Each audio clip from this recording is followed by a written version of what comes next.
الحمد لله رب العالمين والصلاة والسلام على سيد الأنبياء والمرسلين وعلى آله وأصحابه وأهل بيته أجمعين. أما بعد فأعوذ بالله من الشيطان الرجيم. بسم الله الرحمن الرحيم.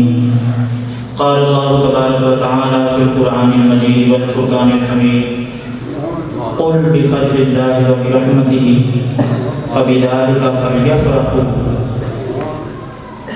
هو خير مما يجمعون. وقال الله تبارك وتعالى في مقام آخر: ولسوف يعطيك ربك فترضى. صدق الله مولانا العظيم وصدق رسوله النبي الكريم الأمين. قال رسول الله صلى الله عليه وآله وسلم: ما أجلسكم؟ قالوا: جلسنا نذكر الله ونحمده على ما هدانا لدين الإسلام ومن علينا بك.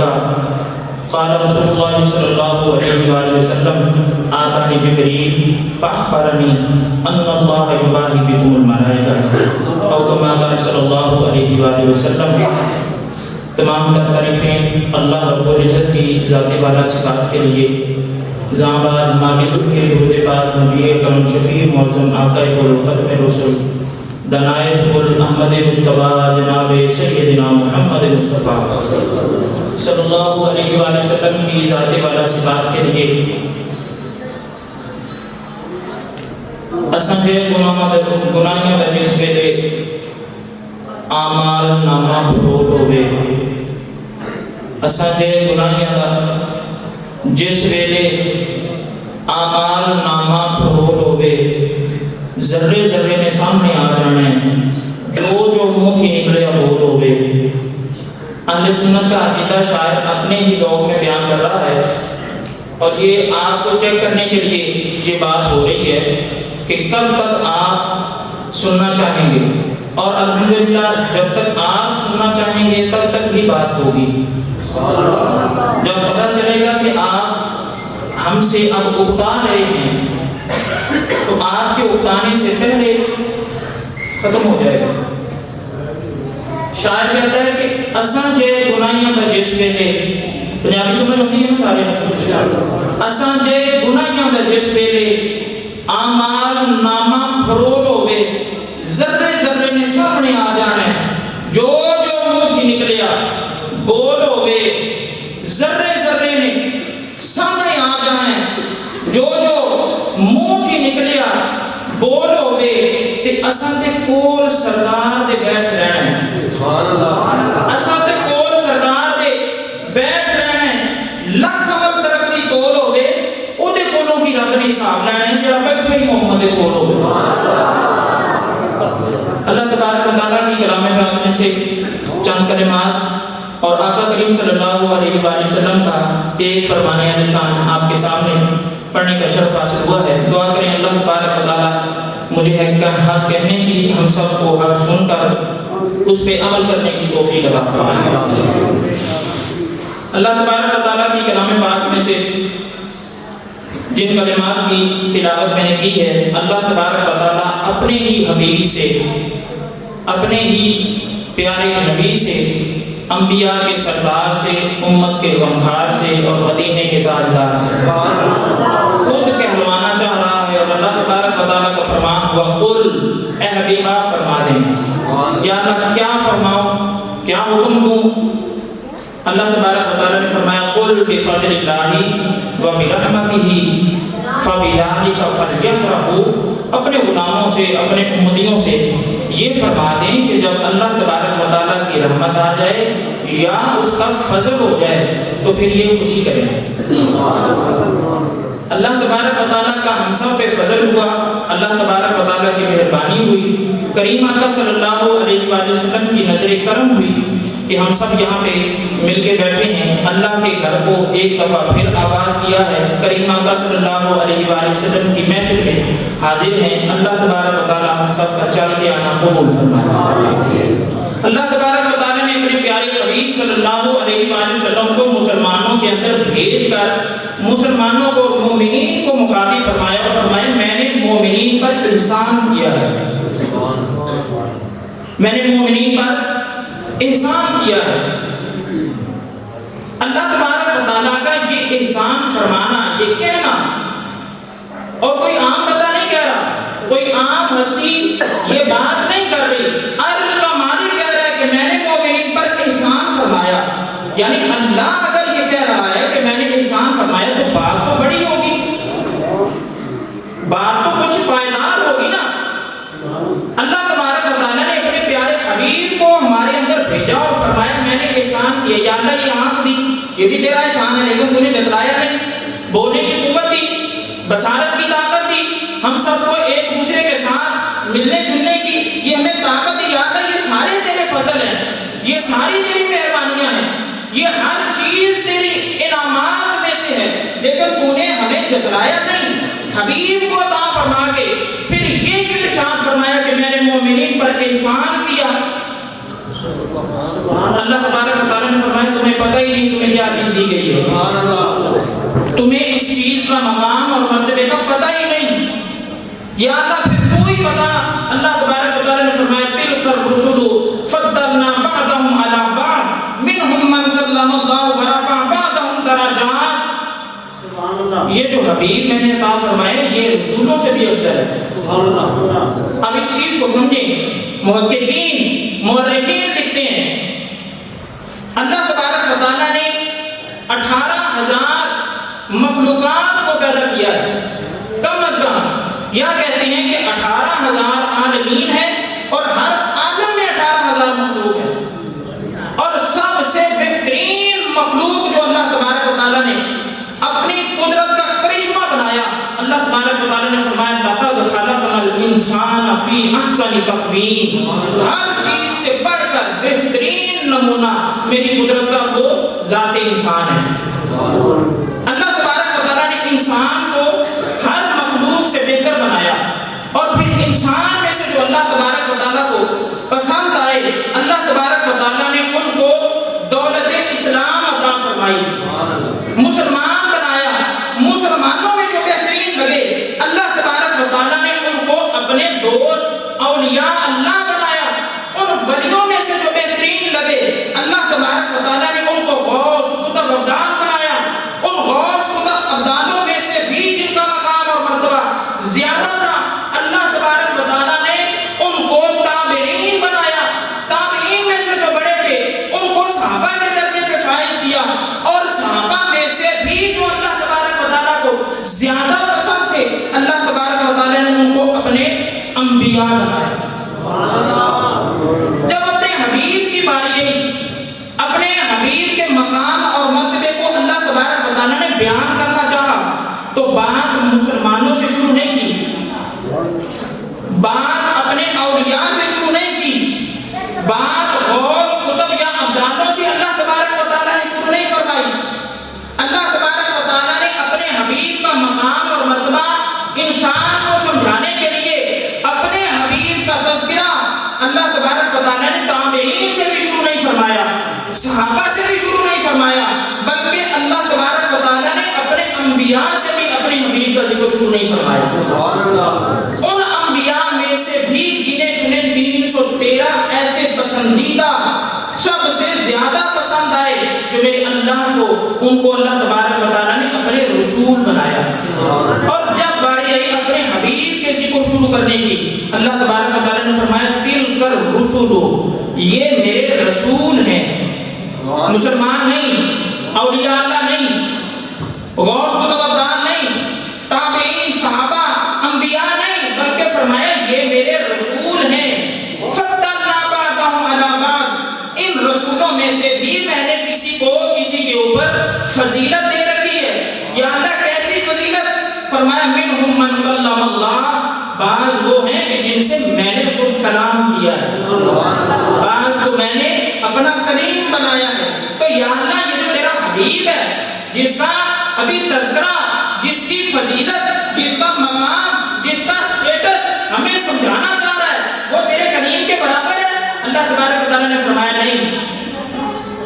اللہ تبارک و تعالیٰ نے فرمایا خلیل، میرا خلیل وہ ہے، میرا کلیم وہ ہے جب یہ موسیٰ کلیم اللہ میرے ساتھ ہم کلام ہونے کے لیے طور پہاڑ پہ بھی چڑھے تو پھر اس کو ارشاد اور میرا حکم ہوتا ہے فَخْلَعْنَا عَلَيْكَ اپنے جوتے اتار میری بارگاہ میں آ. یہ کریم ہے.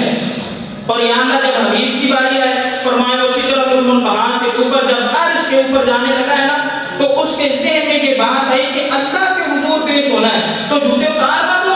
اللہ تبارک و تعالیٰ نے فرمایا حبیب کیا سوچ رہا ہے یا اللہ تیری بارگاہ میں حاضر ہونا ہے اور تیرے عرش کے اوپر قدم رکھنا ہے تو سوچ رہا ہوں جوتا اتار نہ دوں. اللہ تبارک و تعالیٰ نے فرمایا حبیب میں نے یہ عرش بنایا ہی اس لیے ہے کہ تیرے قدموں کے ساتھ لگنے والے جوتوں کے تلووں کو چومے. یہ ہے حبیب. اور اللہ تبارک و تعالیٰ نے فرمایا منہم من کلم اللہ بعض وہ ہیں کہ جن کے ساتھ میں نے کلام کیا ورفع بعضهم درجات وہ کریم سے کہ جس کا بلند مرتبہ اس کو حبیب کہتے ہیں. اتنی بڑی شخصیت اتنا بڑا انسان اور اتنا زیادہ فضل اللہ تبارک و تعالیٰ نے کن لوگوں پہ کیا؟ مومنین پہ, اپنے بندوں پہ, اپنے محبوب بندوں پہ. اور جو محبوب بھیجا جو رسول ہمارے پاس تشریف لائے وہ بھی کوئی عام نہیں, وہ بھی کبھی ہمارے لیے غاروں میں روتے نظر آتے ہیں, وہ بھی کبھی ہمارے لیے اپنے گرم بستر کو چھوڑ کے آدھی آدھی رات تک اللہ کے حضور کھڑے نظر آتے ہیں. اور وہی حبیب وہی رسول وہی حبیب وہی ہمارے آقا و مولا وہ اگر عرش پہ اللہ کی بارگاہ میں معراج پہ بھی جائیں تو وہاں پہ بھی اللہ تبارک و تعالیٰ نے فرمایا السلام علیکہ یا ایھا النبی, وہی جس کو ہم نماز میں پڑھتے ہیں السلام علیکہ یا ایھا النبی. اللہ تبارک و تعالیٰ کے پیارے حبیب نے کیا وہاں پہ عرض کیا السلام علینا وعلی عباد اللہ الصالحین. اللہ تبارک و تعالیٰ نے فرمایا حبیب سلام تو تیرے ساتھ کیا ہے, تجھے اکیلے سے بات ہوئی ہے, تو نے یہ سارے لوگوں کو ملا کے کہا السلام علینا سارے لوگوں کو. اللہ تبارک و تعالیٰ کے حبیب نے عرض کیا اللہ یہ جو امت دی ہے اس کو میں عرش پہ بھی نہیں بھلا سکتا. نبی پاک صلی اللہ علیہ وآلہ وسلم ایک غزوہ سے واپس تشریف لا رہے ہیں. آپ صلی اللہ علیہ وآلہ وسلم کے ساتھ ہزاروں کا مجمع, ہزاروں کا لشکر. نبی پاک صلی اللہ علیہ وآلہ وسلم واپس تشریف لا رہے ہیں. غریب سا صحابی, ایک بالکل غریب سا حضرت جابر رضی اللہ تعالیٰ عنہ احد کے میدان میں آپ کے والد شہید ہو گئے ہیں. ساتھ 4 بہنوں کا ساتھ ہے. حضرت جابر رضی اللہ تعالیٰ عنہ کہتے ہیں کہ اس قدر غریب تھا, اس قدر مفلسی تھی کہ میرے پاس عمدہ سواری خریدنے کے لیے تک پیسے نہیں تھے. ایک سواری تھی بالکل کمزور سی, اونٹنی کے اوپر سوار تھا. نبی پاک صلی اللہ علیہ وآلہ وسلم کی معیت میں واپس آ رہے تھے مدینہ طیبہ کی طرف. نبی پاک صلی اللہ علیہ وآلہ وسلم بتا رہا ہوں کہ آقا صلی اللہ علیہ وآلہ وسلم اپنے غلاموں کے اوپر مہربانی کتنی فرماتے ہیں. اور پھر آپ سے سوال ہوگا کہ اب ہم کیا کر رہے ہیں. نبی پاک صلی اللہ علیہ وآلہ وسلم کا طرز آپ کا طریقہ سماعت فرمائیں اور پھر اپنے آپ میں غور کریں کہ اب ہم کس راہ پہ کس راستے پہ چل پڑے. نبی پاک صلی اللہ علیہ وآلہ وسلم کا وہ غلام وہ کہتے ہیں کہ میں نے کریم آقا صلی اللہ علیہ وآلہ وسلم کو دیکھا ہزاروں کا لشکر سب سے آگے میرے آقا قیادت فرماتے ہوئے مدینہ طیبہ کی طرف جا رہے ہیں. نبی پاک صلی اللہ علیہ وآلہ وسلم نے پلٹ کے دیکھا کہ وہ جابر نظر نہیں آ رہا. نبی پاک صلی اللہ علیہ وآلہ وسلم نے اپنی سواری کو گھمایا پلٹا کے پیچھے سے میرے قریب لائے اور آگے کریم آقا صلی اللہ علیہ وآلہ وسلم فرمانے لگے جابر یار بھگاتا کیوں نہیں اپنی سواری کو, اپنی سواری کو تیز کیوں نہیں کرتا. عرض کی یا رسول اللہ صلی اللہ علیہ وسلم یہ تو چل بڑی مشکل سے رہی ہے کیسے بتاؤں. نبی پاک صلی اللہ علیہ وآلہ وسلم نے فرمایا اے جابر میں کوئی مسلمانوں کے لیے انسانوں کے لیے تو نبی نہیں بن کے آیا, میں صرف انسانوں کے لیے رحمت تو نہیں بن کے آیا. فرمایا مجھے تو اللہ تبارک و تعالیٰ نے یہ مقام دیا ہے اور اللہ تبارک و تعالیٰ نے یہ میرے لیے حکم فرمایا وما ارسلناک الا رحمۃ للعالمین, عالمین کے لیے رحمت بنا کے بھیجا ہے. کریم آقا صلی اللہ علیہ وآلہ وسلم نے اپنا وہ عصا چھڑی وہ کہتے ہیں کہ میری اونٹنی کو کے کریم آقا فرمانے لگے بھاگتی کیوں نہیں ہے؟ کریم آقا صلی اللہ علیہ وآلہ وسلم فرمانے لگے کہ اے سواری، اے اونٹی بھاگتی کیوں نہیں ہے؟ حضرت جابر کہنے لگے کہ بس میرے آقا کا یہ فرمانا تھا، وہی اونٹی جو چل مشکل سے رہی تھی، وہی اونٹی جس سے چلنا مشکل تھا، کہتے ہیں کہ پلک جھپکنے کی دیر تھی اور ہزاروں کا لشکر چیرتے ہوئے سب سے آگے نکل گئے۔ نبی پاک صلی اللہ علیہ وآلہ وسلم نے پھر اپنی سواری کے قریب آگے پھر مجھے فرمایا جابر اتنا تیز چل رہا ہے یار، ہمیں بھی ساتھ ملا رہے۔ نبی پاک صلی اللہ علیہ وآلہ وسلم نے آگے چل کے ایک جگہ پہ پڑاؤ ڈالا، قافلہ رکا۔ نبی پاک صلی اللہ علیہ وآلہ وسلم نے اپنے اس غلام کو حضرت جابر کو بلایا اور نبی پاک صلی اللہ علیہ وآلہ وسلم نے فرمایا جابر یہ سواری بیچنی ہے تو نے؟ اپنی یہ سواری تو نے فروخت کرنی ہے؟ نبی پاک صلی اللہ علیہ وآلہ وسلم کا وہ غلام کہنے لگا کہ میرے پاس سواری بھی ایک تھی، اب ماننے والے نبی پاک صلی اللہ علیہ وآلہ وسلم نے اب ان کو انکار بھی نہیں کر سکتا، اور اگر سواری ان کو دے دو تو پھر میرے پاس بچتا کچھ نہیں۔ نبی پاک صلی اللہ علیہ وآلہ وسلم کے وہ غلام حضرت جابر رضی اللہ تعالیٰ عنہ، چونکہ ان کا ایمان تھا کہ ہماری جان بھی سرکار کے نام پہ اور مال بھی سرکار کے نام پہ، ہماری جان بھی سرکار کی اور مال بھی سرکار کا، ہر چیز کریم آقا کے قدموں پہ نچھاور۔ کہتے ہیں کہ میں نے ہاتھ جوڑے، میں نے کہا حضور آج ویسے قبول فرمائے۔ نبی پاک صلی اللہ علیہ وآلہ وسلم نے فرمایا نہیں، تو بتا اس کی قیمت کتنی لے گا، کتنے میں ہمیں فروخت کرے گا؟ نبی پاک صلی اللہ علیہ وآلہ وسلم کا غلام عرض کرنے لگا کہ حضور کچھ دیر پہلے اس کی قیمت لگائی تھی تو 6 دینار یا 7 دینار لگے تھے۔ کریم آقا صلی اللہ علیہ وآلہ وسلم فرمانے لگے 7 دینار، ہم تو اس کے 10 دینار لیں گے۔ اس چیز کا مزہ نہیں لیا آپ نے، یعنی خود بھیک دیں اور خود کہیں منگتے کا بھلا ہو۔ فرمایا وہ تو بازار کی قیمت ہے نا، 6 دینار یا 7 دینار، ہم اس کے 10 دینار دیں گے۔ نبی پاک صلی اللہ علیہ وآلہ وسلم کے غلام حضرت جابر رضی اللہ تعالیٰ عنہ آپ کہنے لگے کہ جب کریم آقا صلی اللہ علیہ وآلہ وسلم کا اتنا کرم دیکھا، کہتے ہیں کہ میری آنکھوں سے آنسو جاری ہوئے۔ میں نے عرض کی حضور آپ مالک ہیں، جیسے کہیں جس طرح حکم فرمائیں۔ نبی پاک صلی اللہ علیہ وآلہ وسلم نے فرمایا اچھا اپنے خزانچی کو بلایا، اپنے خزانچی کو آپ صلی اللہ علیہ وآلہ وسلم نے فرمایا بلال، یہ وہی بلال ہے جس کو مدینے کی گلیوں میں لوگ کوڑے مارتے تھے، مدینے کی گلیوں میں گلے میں رسے ڈال کے وہ اوباش لڑکے ان کو مدینے کی گلیوں میں گھسیٹا کرتے تھے اور یہ کہتے تھے کہ آقا کا نام لینا چھوڑ دے۔ حضرت بلال رضی اللہ تعالیٰ عنہ آپ فرمایا کرتے تھے کہ تم کہتے ہو کہ نام لینا چھوڑ دیں، میں تو آقا کی یاد بھی نہیں بلا سکتا۔ کوئی بلال ہے جنہوں نے آقا کے نام پہ تکلیفیں برداشت کی، اب مقام کیا ملا کہ انبیاء کے سردار کے خزانچی بنے بیٹھے ہیں۔ فرمایا بلال جابر کو قیمت ادا کرو یہیں پہ۔ حضرت جابر رضی اللہ تعالیٰ عنہ سوچنے لگے کہ اگر قیمت یہاں پہ مل رہی ہے تو پھر سواری بھی یہیں پہ دینی پڑے گی، قیمت جو مل رہی ہے۔ نبی پاک صلی اللہ علیہ وآلہ وسلم نے فرمایا جابر پریشان نہ ہو، قیمت یہی دیں گے لیکن سواری مدینے میں چل کے دینا۔ میرے آقا کا فضل ہو رہا ہے، میرے آقا کا کرم ہو رہا ہے، اپنے غلاموں کی یہ بات کرسی ہو رہی ہے۔ نبی پاک صلی اللہ علیہ وآلہ وسلم نے فرمایا جابر سواری مدینے میں لے کے چل گئے۔ حضرت جابر رضی اللہ تعالیٰ عنہ کہنے لگے میں مدینے میں پہنچا، اپنی جا کے سواری کو تیار کیا، صاف ستھرا کیا، پھر میں بازار گیا، نیا رسا خریدا، اس کی نکیل ڈالی، صاف ستھرا کجاوا اپنی سواری کے اوپر رکھا۔ اب میں کریم آقا کی خدمت میں وہ آپ کی امانت وہ سواری لے کے حاضر ہوا۔ آپ مسجد نبوی سے باہر تشریف لا رہے تھے، کچھ غلام آپ کے ساتھ تھے، میں نے جا کے دونوں ہاتھوں سے وہ رسا آپ کی بارگاہ میں پیش کیا۔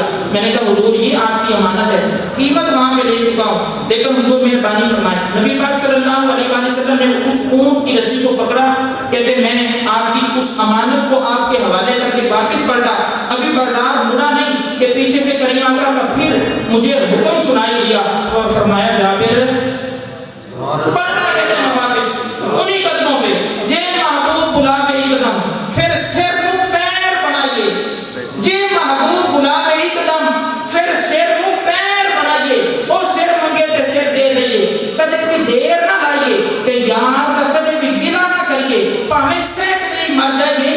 اعظم یا تا لائیے نا سبحان اللہ یا تا لائیے نا کہ جے لائیے پھر توڑ نہیں پائیے. کہتے ہیں کہ میں بھی بازار ہونے ہی والا تھا, پیچھے سے میرے آقا کا پھر حکم سنائی دیا.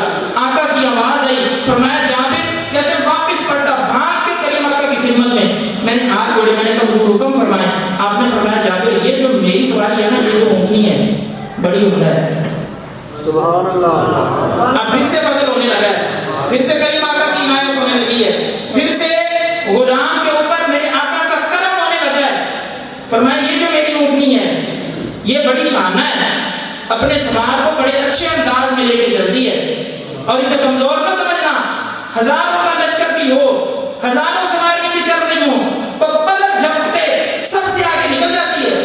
کہتے ہیں میں نے ہاتھ جوڑے, میں نے کہا حضور ابھی تو میں نے آپ کی خدمت میں پیش کی ہے اور پھر مجھے کو ہر چیز بتا رہے ہیں. آپ نے فرمایا اچھا تجھے پتہ ہے اس کی فضیلتیں, تجھے پتہ ہے اس کی خصوصیات؟ یا رسول اللہ پتہ ہے. آپ نے فرمایا پھر یہ بھی پتہ ہوگا کہ ایک دوسرے کو تحفہ لینے اور دینے سے محبت بڑھتی ہے. حضور سن رکھا ہے آپ کی زبان سے. آپ نے فرمایا جا پھر میں تجھے یہ امی تحفے میں دیتا ہوں. کریم آقا صلی اللہ علیہ وآلہ وسلم کا وہ غلام حضرت جابر رضی اللہ تعالیٰ عنہ کہنے لگے کہ اب جب دوبارہ مجھے وہی امی وہی رسا دوبارہ میرے ہاتھ میں آیا تو کہتے ہیں اب میں نے ہاتھ میں نہیں لیا, اب میں نے اس رسے کو گلے میں ڈالا اور میں پکار کے للکار کے مدینے والوں کو کہہ رہا تھا, مدینے والوں جس طرح کا نبی اللہ تبارک و تعالیٰ نے ہمیں دیا کسی کو نہیں دیا. ادھر بریلی میں میرے امام گھر پہ انہوں نے لکھا سب سے اولا والا ہمارا نبی, سب سے بالا والا ہمارا نبی, خلق سے اولیاء, اولیاء سے رسول اور رسولوں سے اعلیٰ ہمارا نبی. بھئی کون دیتا ہے دینے کو منہ چاہیے, دینے والا ہے سچا ہمارا نبی. کریم آقا صلی اللہ علیہ وآلہ وسلم سفر میں ہوں تو یاد امت کی, حضر میں ہوں تو یاد امت کی, بستر میں ہوں تو یاد امت کی, مسجد میں ہوں تو یاد امت کی, مدینے میں ہوں تو یاد امت کی, فرش پہ ہوں تب بھی یاد امت کی, اور عرش پہ ہوں تب بھی یاد امت کی. لیکن امت کس راستے پر, امتی کس راستے پہ چل رہا ہے؟ دیکھیں نا کریم آقا صلی اللہ علیہ وآلہ وسلم کو تو اللہ تبارک و تعالیٰ یہ فرما رہا ہے یا ایھا المزمل قم اللیل الا قلیلا نصفہ او انقص منہ قلیلا. اے مزمل والے, اے میرے حبیب, رات کو تھوڑا قیام کر. کیا میرے آقا کو قیام کی ضرورت ہے؟ وہ تو انبیاء کے سردار ہیں, وہ تو عرش پہ گئے تو اللہ تبارک و تعالیٰ نے فرمایا اے حبیب اگر تو چاہے تو ادھر ہی رہ لے, اگر تو چاہے تو واپس چلا جا. نبی پاک صلی اللہ علیہ وسلم نے فرمایا یا اللہ جانے کو دل تو نہیں کر رہا, لیکن پھر یاد آتی ہے امتیوں کی. کل جب بلال کو منبر پہ بیٹھا نظر نہیں آؤں گا تو کس کے چہرے کو دیکھ کے کہے گا اشہد ان محمد رسول اللہ. یا اللہ کل جب عمر دیکھے گا مدینے کی گلیوں میں اور اسے میں نظر نہیں آؤں گا تو کس کے وہ زور پہ وہ یہ کہے گا کہ میں عمر ہوں, انبیاء کے سردار کا غلام ہوں. اس کو دیکھ کے صدیق اکبر اپنی بھوک مٹائیں گے, اس کو دیکھ کے عثمان غنی اپنی تڑپ کو, اپنے دیدار کرنے کی وہ پیاس کو بجھائیں گے. یا اللہ واپس جانا چاہتا ہوں. اس کے لیے آئے, امتی کے لیے. آقا کریم صلی اللہ علیہ وآلہ وسلم تو عرش سے واپس آ جائیں فرش پہ, کس کے لیے؟ امتی کے لیے. امتی صبح فجر سے اپنے بستر سے اٹھ کے مسجد تک نہیں آ سکتا. دیکھیں نا ہمارے اوپر اللہ کا فضل کتنا ہے, رحمت کتنی ہے, اللہ تبارک و تعالیٰ نے ہمیں نوازا کتنا ہے. تو جو بھلائی کرے, اچھائی کرے, اس کو بدلہ کیسا دیا جائے, اچھا یا برا؟ بولے نا آپ کی زبانیں آزاد ہیں الحمدللہ, کیسا بدلہ دیا جائے, اچھا یا برا؟ اللہ تبارک و تعالیٰ نے فضل فرمایا. نبی پاک صلی اللہ علیہ وآلہ وسلم ہمارے پاس تشریف لائے, انہوں نے ہمارے ساتھ اس قدر اچھائیاں کی, اپنے دندان مبارک شہید کروائے, اپنا خون, اپنا مال, دولت, کنبہ, ہر چیز کس کے لیے؟ امتی کے لیے. لیکن امتی اس کو بھی توجہ کرنی چاہیے.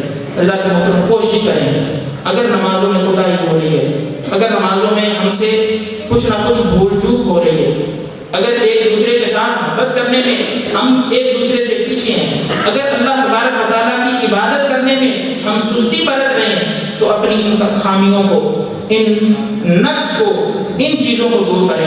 اللہ تبارک و تعالیٰ ہم سب کو اپنا نیک، پاک، صالح بندہ بنائے۔ اللہ تبارک و تعالیٰ ہم سب کو غیرت مند مسلمان اور سنی مسلمان بنائے۔ دعا کریں قرآن گفتگو اگر مجھ سے کوئی بھول ہو گئی ہو، اللہ تبارک و تعالیٰ اپنے حبیب کے صدقے معاف فرمائے۔ فقیرانہ اصلاح کر چلے، تم خوش رہو، دعا کر چلے۔ آخر دعوانا